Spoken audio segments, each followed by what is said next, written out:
Hi guys, welcome to the channel. Thank you for joining me and thank you for your continued support. Right, so apologies if you can hear a distant humming.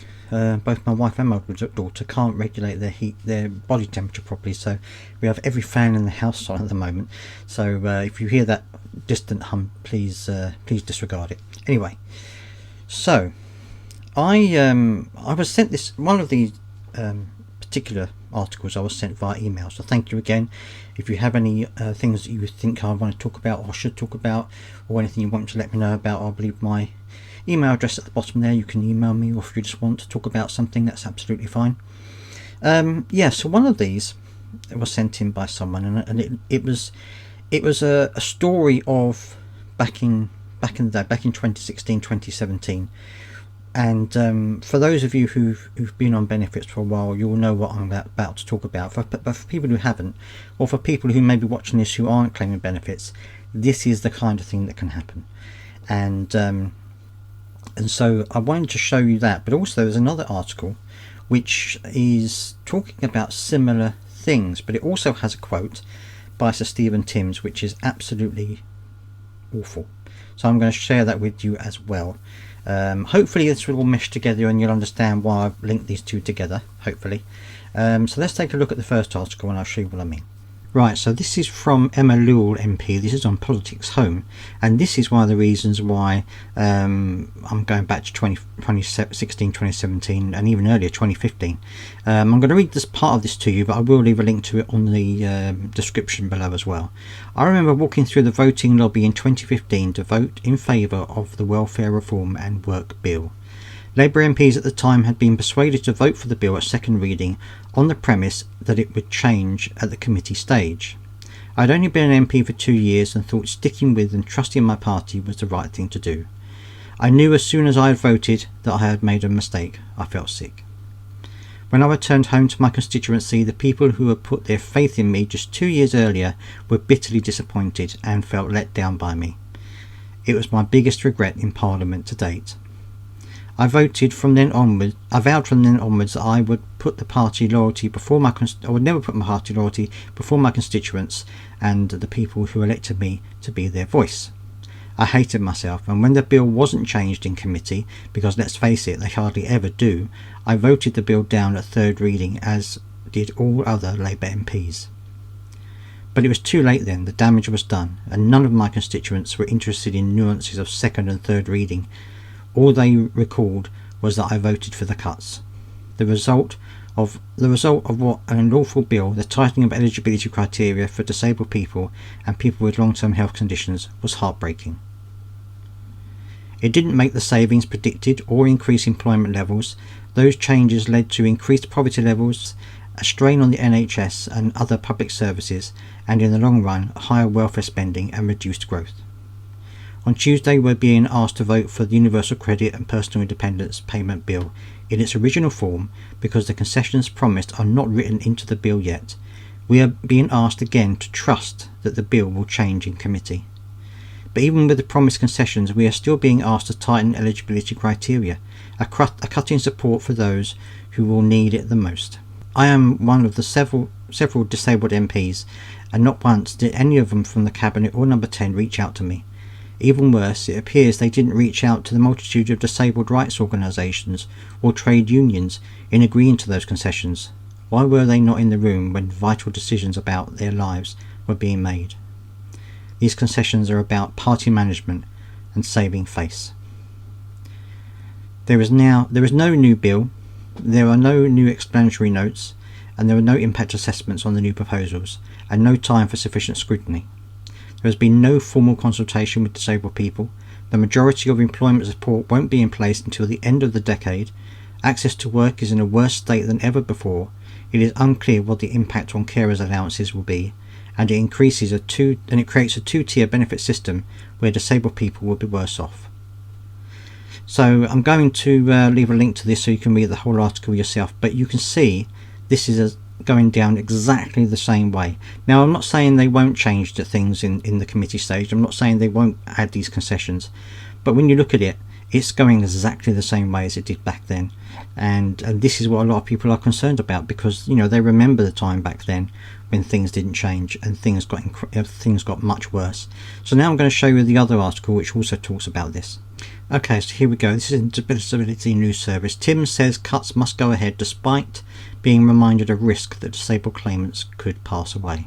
So Stephen Timms was giving evidence on Wednesday to the Commons Work and Pensions Committee about plans to cut billions of pounds a year from spending on personal independence payment and the disability element of universal credit. He was giving evidence to the committee's final session of its inquiry into the government's Pathways to Work Green Paper.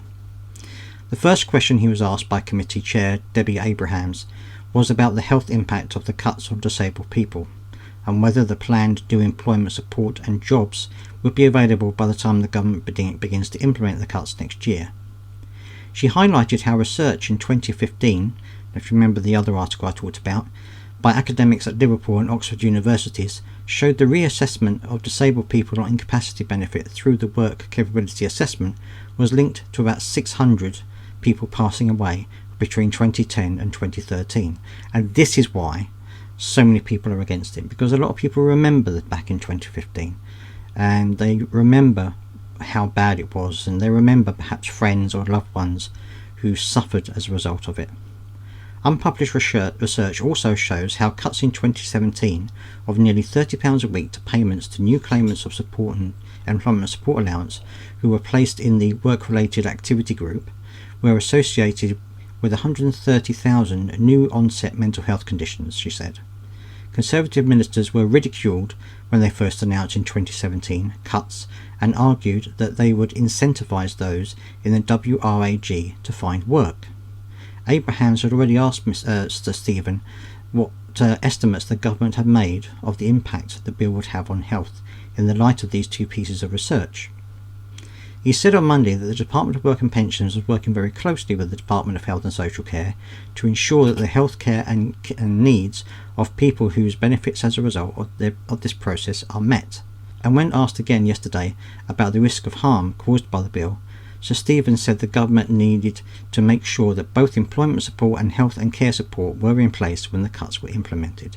He said the new investment in infrastructure and jobs will be coming into place in the next few years, and with what we are proposing on all of those fronts, that we will be seeing the progress that we need in the next few years. You know, this could potentially affect people from next year, so this is not going to help people next year or soon after that. He added, I don't think it would be a viable option to say, well, we're kind of not going to do anything about the health and disability benefits for a few years and see how things go. The minister was also asked by Liberal Democrat MP John Milne about government plans to halve the health element for new claimants of universal credit from next year, from £97 a week in 24-25 to £50 a week in 26-27, and to freeze it at £97 for existing claimants from 26-27. So Stephen claimed that there was a very big incentive for disabled people to seek to be classified as having limited capability for work and work-related activity, and so eligible for the health element top-up. He said, if they are classified as LCWRA, they get a premium which is worth more than the Universal Credit Standard allowance, and that is unavoidably a massive magnet for people. Why is it a massive magnet for people? Why are they saying that this thing is so easy to get? It's not. LCWRA isn't easy to get. No benefits are easy to get. And I don't understand how he feels that people think that they can just go for this and they'll get it. I really don't understand. He pointed to a letter he had seen in which an MP's disabled constituent had said that being classified as LCWRA rather than as having limited capability for work, would mean they would be £400 a month more and would mean that they would be comfortable. But Sir Stephen Timms appeared to suggest that a disabled person being financially comfortable on benefits was a bad thing. He said, and I think this is a really serious flaw in the current system, that it presents this sort of LCWRA status as a sort of something to aim for, that if only I could get to that, I would be comfortable, when the system should not be doing that to people. That is very sad. That is a very bad feature of the current system. But the system should not be encouraging people to aspire to work and providing them support to make work possible and feasible, and so yeah, we are wanting to substantially reduce that incentive. Now that is absolutely ridiculous. you know, why shouldn't people who are on benefits, who cannot work, why should they not be, not, you know, I'm not saying that disabled people should be rich or anything like that, I'm not saying that's the case, but they should be allowed to at least live without the fear of not being able to pay their bills, or not being able to pay their energy, or, you know, not being able to eat, which, you know, happens in many cases. So what he's doing here is very, very bad, because again, he is suggesting that people who are on benefits are well off, and that, you know, they are, you know, they have everything given to them, and that there's nothing, you know, they can go out, they can go to parties, they can buy whatever they like. This isn't the case. This isn't the case at all. So this is what I wanted to show you, that, you know, this is happening for many people. It's a bit like deja vu. This is exactly the same as it was before, that they said they would make concessions at the committee stage, the concessions didn't go in, and therefore it was too late for everything to be done back in 2016, 2017. And it looks as though it's going to go exactly the same way. Now, I'm not saying that it is, but for a lot of people who lived through that previous period, there are so many similarities to what's happening here that a lot of people are getting understandably concerned. And when you've got someone like Sir Stephen Timms, who is supposed to be advocating for disabled people, saying things like, we don't want to incentivize people to be comfortable. You know, we don't want people to have you know, so much money that they don't worry about paying their bills. I don't see that as being comfortable. I see that as just being able to survive. And a lot of people on benefits at the moment can't survive. So I would say that what he's saying is incredibly dangerous and inflammatory. But anyway, let me know what you think down in the comment section. I would love to hear your thoughts on this, as always.